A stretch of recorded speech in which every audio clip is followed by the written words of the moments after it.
European life in the late 1930s was one of substantial economic and governmental crisis. The First World War, ending in 1918, had wreaked havoc for many lives. However, it was the Second World War that drug European spirits, dreams, and economic stability through rough patches for 6 deadly years. The countries most notorious for the death and destruction of the world, Germany. Adolf Hitler's dictatorial rise to power in 1933 led to the infamous and horrific power of the Nazi regime, a socialist group which violently promoted German pride and extreme anti-Semitism.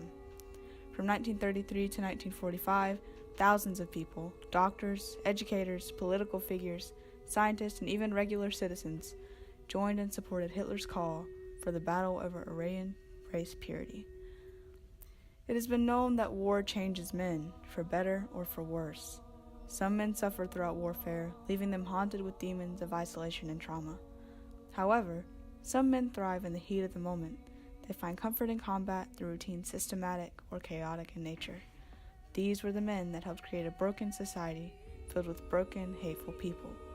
One of these men, Dr. Joseph Mengele, proved to be one of the most darkest and twisted minds in the storm of the Holocaust. Mengele was different than other doctors. When he was stationed at Auschwitz, he would come to the lines of Jews whistling a tune and smiling.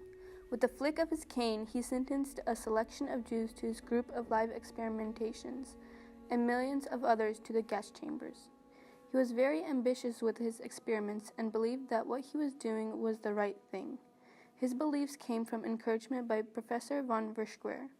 Von Verschuer was Mengele's professor at the University of Frankfurt during the Nazi regime, and Mengele was his best student.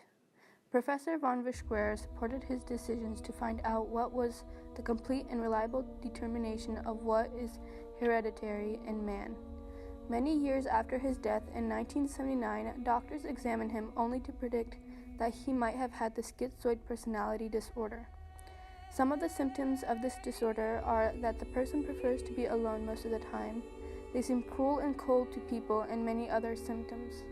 Mengele displayed some of these symptoms in Auschwitz. He would be nice and kind to his human experiments, but ill-tempered at the same time. Due to this, many people suffered at his hands. He experimented on people with genetic deformities such as dwarfism, but most of the observations and experiments were on twins, especially identical ones.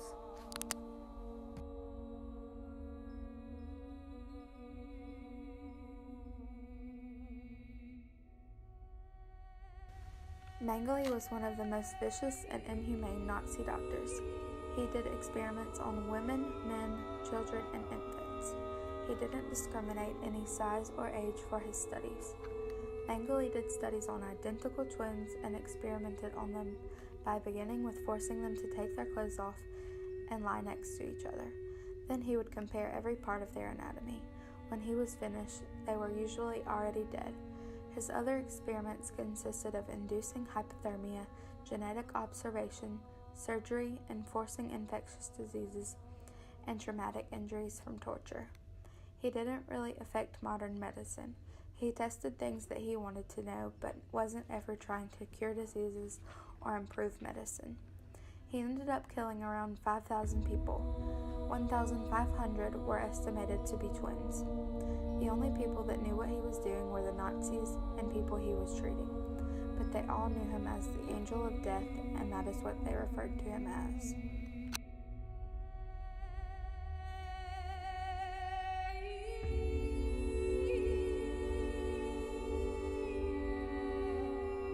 The support from von Verschuer was a large driving motivation from Mengele's success in the medical field. But when it came down to government knowledge of his work, Mengele was just another doctor stationed at Auschwitz. Doctors during the war were required to have a form signed and approved by the government for their work. And after gaining the approval from his former professor for genetic mutation studies and experimentation, Mengele began to slowly build his way up as one of the most legendary killers in the Auschwitz concentration camp. There's no evidence that Mengele was ever a part of or even came in contact with Hitler's inner circle of powerful men, but there is speculation that Mengele was supported and involved with Adolf Eichmann, a dangerous man credited with the organization of the Holocaust. No one in the high German government really knew how much damage Mengele inflicted on lives during his stay, but they knew enough as to where his experiments were not considered murderous. To their knowledge, Mengele was simply doing his job as a medical professional, working when necessary and not for personal enjoyment.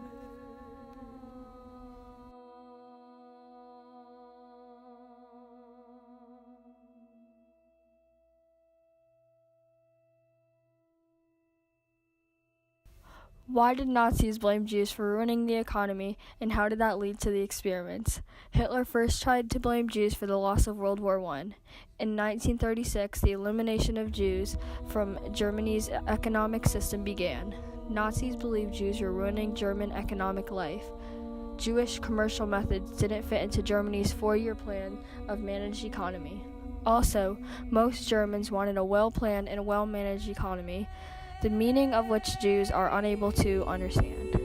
This may have began the widespread hatred of Jews, because most people in Germany learned to dislike Jews after they thought they could have ruined the German economy.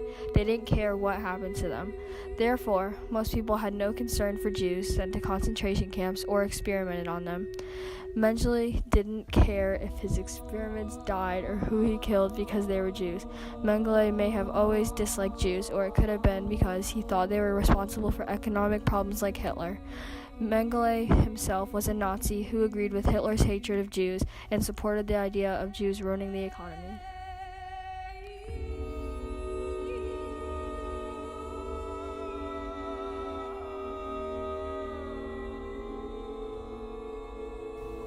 Mengele had many reasons as to why he did these horrible things.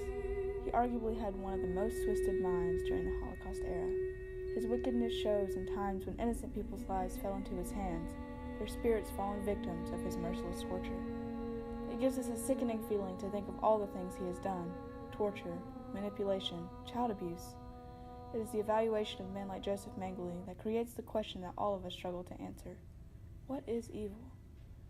The profound corrupt immortality of man is a terrifying thing. However, the world becomes a far scarier place when there are men, good men, who choose to do nothing about it.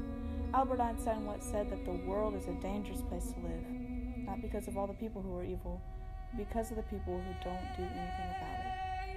Evil is used by many to describe foul people, people with deep, deep issues. Mengele was truly a magnificent example of what evil